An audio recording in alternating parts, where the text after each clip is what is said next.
Hello student, welcome to Bishop Academy online classes. Dear student, today in this part of video I am going to discuss the next importance of planning. D. Planning promotes innovation. Innovation मतलब new idea, new research के लिए वो क्या करता है? Promotes करता है. आपके मन में न्यू आइडियाज आएंगे. जब प्लानिंग करेंगे मुझे ऐसे नहीं ऐसे करना चाहिए. जब आदमी प्लान करते रहते तब तो उसकी थिंकिंग एडवांस हो, थिंकिंग अच्छी होगी. जब आदमी कुछ सोचेगा ही नहीं, चलो जैसे हो या वैसे हो जाएगा, तो क्या होगा? नुकसान करेगा तो सही, ना समय से होगा, नुकसान के साथ करेगा, ये सारी चीजें. तो वो क्या है? इनोवेशन उसके अंदर नहीं आएगा, आइडिया नहीं आएंगे. तो कोई भी जब आप अच्छी सोच रखेंगे तो अच्छा प्लान कर सकते हैं. तो planning is done for future, क्योंकि प्लानिंग किसके लिए किया जाता है? फ्यूचर के लिए किया जाता है. Therefore the planners may have sufficient time on hand to view things in different perspectives and innovate. This encourages new ideas that can take shape of the concrete plans for the benefit of the organization.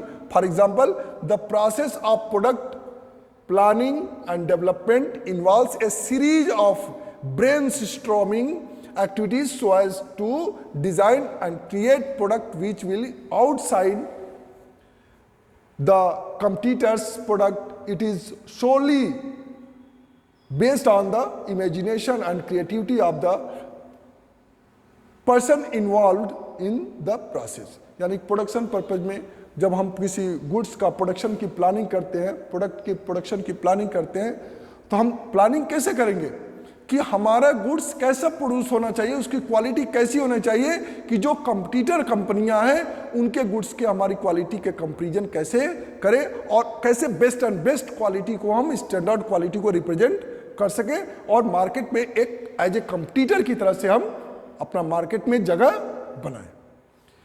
Next आपका planning facilitate decision making. Planning क्या करता है? आपको decision making में facilitate करता है, help करता है. The process of planning involves identifying and evaluating different course of actions alternatives available with the organisation in order to achieve the desired results. क्योंकि हम प्लानिंग में क्या करते हैं?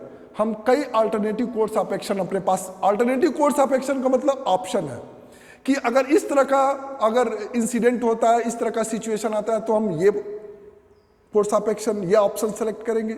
इस तरह का सिचुएशन आएगा तो इस तरह से ऑप्शन सेलेक्ट करेंगे, ये ऑप्शन सेलेक्ट करेंगे. ऐसे 4-5 ऑप्शन या जो भी जितने ऑप्शन हो, पॉसिबल ऑप्शंस, उसको क्या करते हैं? ऐसे थ्रेड्स को वो क्या करते हैं? फाइंड करके और उससे रिलेटेड कोर्स ऑफ एक्शन को तैयार कर लेते हैं कि अगर ये सिचुएशन होगा तो ये कोर्स ऑफ एक्शन मैं अप्लाई करूंगा. तो इस कोर्स ऑफ एक्शन यानी कि क्या है? कोर्स ऑफ एक्शन को सेलेक्ट करना ही आपका डिसीजन मेकिंग है. एट ए टाइम आप क्या कर सकते हैं? डिसीजन मेकिंग का काम करते हैं. Thus, planning enables to manager choose the best alternative course of action in light of the present and future conditions to serve the interest of the organization in the most appropriate way.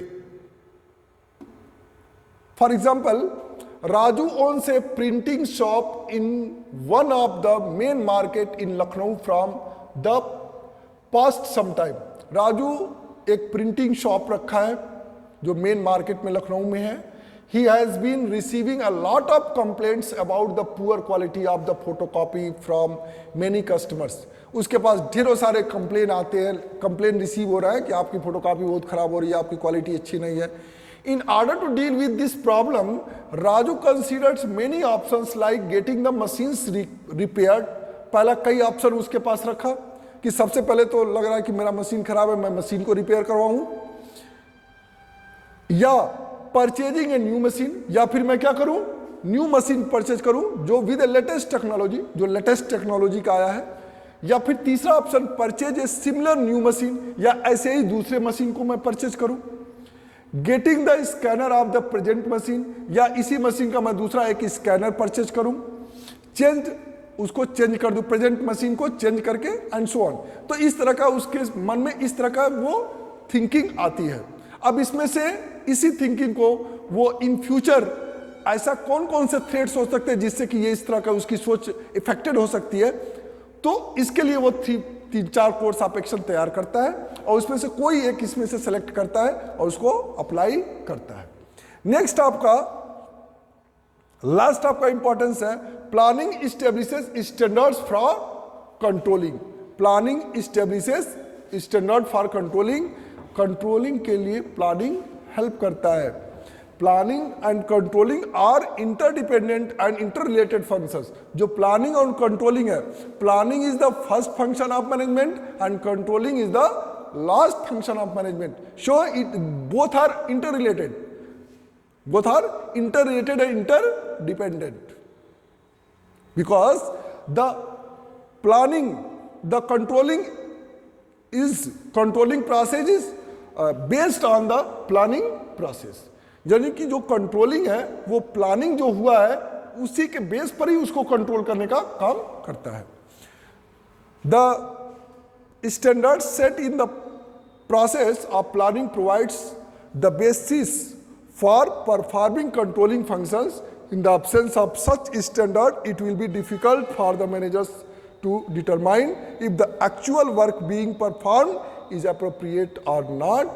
It is only when the managers compare the actual performance with the standard performance, the deviations may be identified and suitable corrective actions will be taken. Therefore, planning provides the basis of control. तो क्या करते हैं, planning में हम जो standards fix किए हैं, controlling में हम उसी स्टैंडर्ड्स को क्या करते हैं, एक्चुअल परफॉर्मेंस से उस स्टैंडर्ड परफॉर्मेंस को क्या करते हैं, कंपेयर करते हैं। जब वो कंपेयर करते हैं तो क्या पता चलता है, अगर उसमें किसी प्रकार की कोई डिफिशियंसी है तो उसको क्या करते हैं, चेकआउट करते हैं और उसको तुरंत क्या करते हैं, उसके खिलाफ एक्शन लेते हैं। तो इससे क्वालिटी मेंटेन होती है। तो ये क्या है आपका planning establishes standards of controlling. For example in A jute bag factory, jute bag समझ रहे हैं ना, जो जो बोरा वोरा देखे ना, सूत का तो इसे jute bag factory, the standard output of a worker is fixed at making 50 bags every day. अब उसमें क्या है, 50 बैग्स, एक वर्कर 50 बैग्स एवरी डे क्या करता है, वो बनाता है। It is on the basis of this production standard. अब उसका वही क्या हो गया, प्रोडक्शन स्टैंडर्ड हो गया। अब उससे ना तो अधिक होना चाहिए और ना ही कम। अब अधिक भी हो तो मच बेटर, कम होता है तो अच्छा नहीं है। तो production standard that the factory supervisor is able to assess work efficiency of every workers. अब एवरी वर्कर की वर्क इफिशियंसी कितनी हो गई, 50 bags.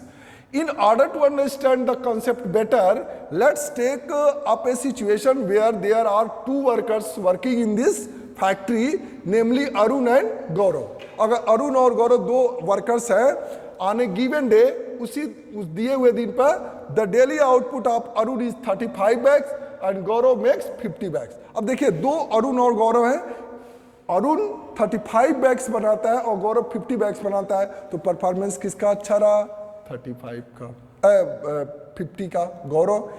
It's on the basis of comparing the actual performance of the workers with the standards, reach conclusion that Arun's performance is below standard and corrective actions is needed. यानी कि अरुण का जो है performance low है और जबकि गौरव का इक्वल परफॉर्मेंस है, यानी कि इसका एक्चुअल परफॉर्मेंस स्टैंडर्ड परफॉर्मेंस के इक्वल है, जबकि अरुण का स्टैंडर्ड परफॉर्मेंस से क्या है, बिलो है।